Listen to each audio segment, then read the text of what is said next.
to address the issues facing Tennesseans today. From 10 News, this is Inside Tennessee.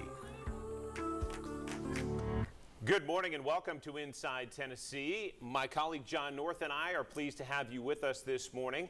We are looking at City Council District 1 and the candidates for that race. Again, the primary is coming up in late August, and we welcome 3 candidates for that office. The incumbent at the top of your screen there is Tommy Smith.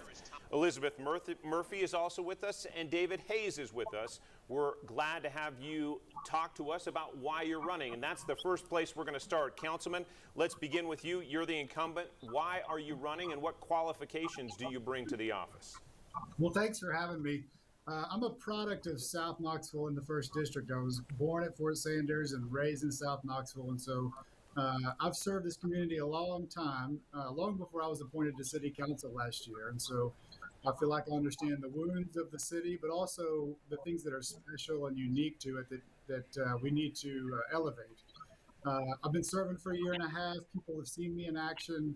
I've been able to get things done because I understand the community, and I'm able to collaborate with folks to make effective progress on big goals for the city, not just for the 1st District, but the city-wide. So I understand the city really well. I've served in over 50 nonprofits. I've helped 100 plus businesses in Knoxville grow. I know this community extremely well, and I'm really proud to serve it.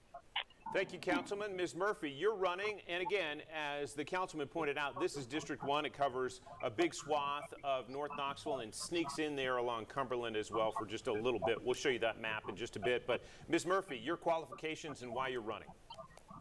Sure. I'm Knoxville born and raised, graduated from Bearden, graduated from UT with an English degree. I have spent the last few years going to Nashville advocating for policy changes that are close to my heart. And over the course of the last year, as some things happened at a local level that I was not personally happy with, I decided instead of just complaining about it, it was time to jump into the race and see what I could do to get done. Thank you, ma'am. Mr. Hayes, your reason for running. Yes, my name is David Hayes, again running for the City of Knoxville City Council District 1, and I lived in the District 1, the 1st District, my entire time in Knoxville, South Knoxville, and UT Fort Sanders area, and I'm running to make sure Knoxville works for all of us. I'm a working class citizen, I'm a person of color, and a lot of our voices haven't been heard, so I want to make sure that we have things like a democratic city budget, affordability in Knoxville, and we have safety for all balance. And unfortunately, the status quo isn't giving us that, so we need to make sure we empower ourselves to make decisions for ourselves. So glad to be here. Mr. Hayes, thank you, and candidates, we appreciate hearing from you. I used to live in South Knoxville. I'm very fond of it.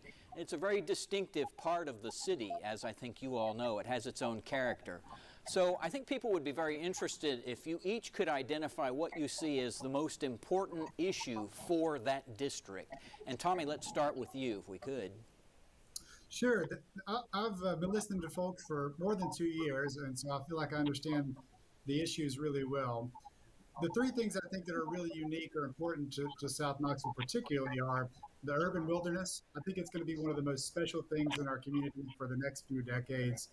Preserving that is important. Also, it connects different neighborhoods. There are about 9 neighborhoods in South Knoxville, and the trails have not only been able to connect bikers and hikers, but also communities and neighborhoods. So that's extremely important. South Knoxville particularly needs safe Chapman Highway. And that just doesn't mean traffic safety. It also means we need to put small businesses in a lot of the blighted buildings on Chapman Highway. I've recruited small businesses to act for Chapman Highway, and there's just got a lot of opportunity for local businesses to be there.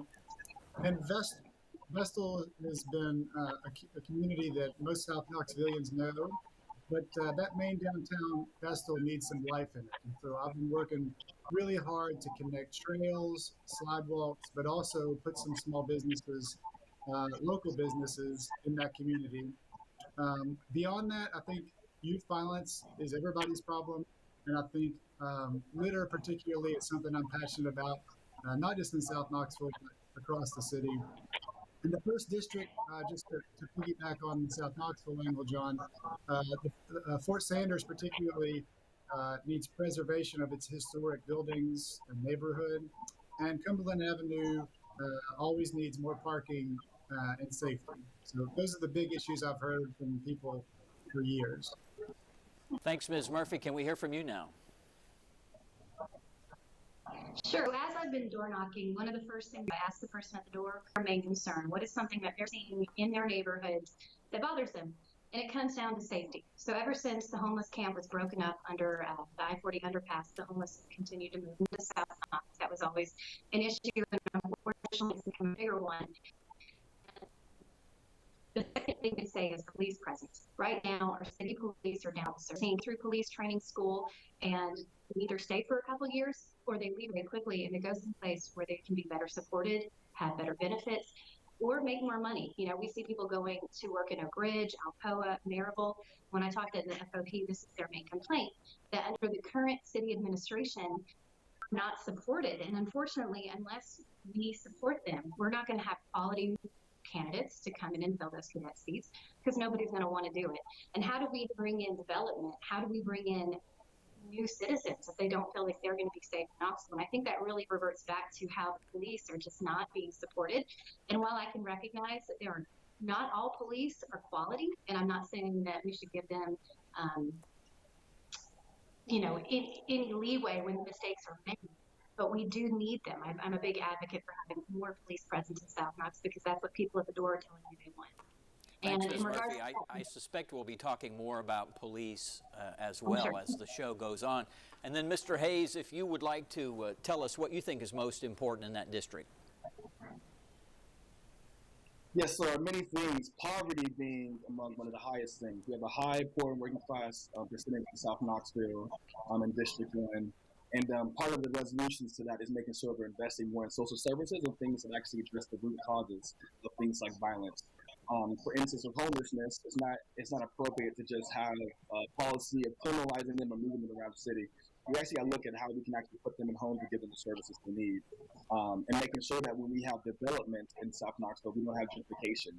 So along with poverty, we have gentrification, of which a lot of this development is happening where neighborhoods and residents don't have any say in what's going on, they don't have any say in the development. They're being priced out of their homes and seeing things coming to their neighborhood that don't benefit them. So those are big issues, and like was mentioned before, safety. Anywhere in the world where you have high poverty rates, you're going to have high rates of violence. So the solutions to those issues aren't just more criminalization, it isn't just more policing, it's actually having programs that address the root causes of violence, give people what they need, the resources they need, the housing that they need, and give them power over things like the city budget so we can see more funds and resources go to addressing people's needs and addressing the root causes of the issues in our community. Thank you, Mr. Hayes. We've got to take a quick break. We'll be back with more of our conversation. We'll talk about baseball, more on policing, and more questions when we come back on Inside Tennessee.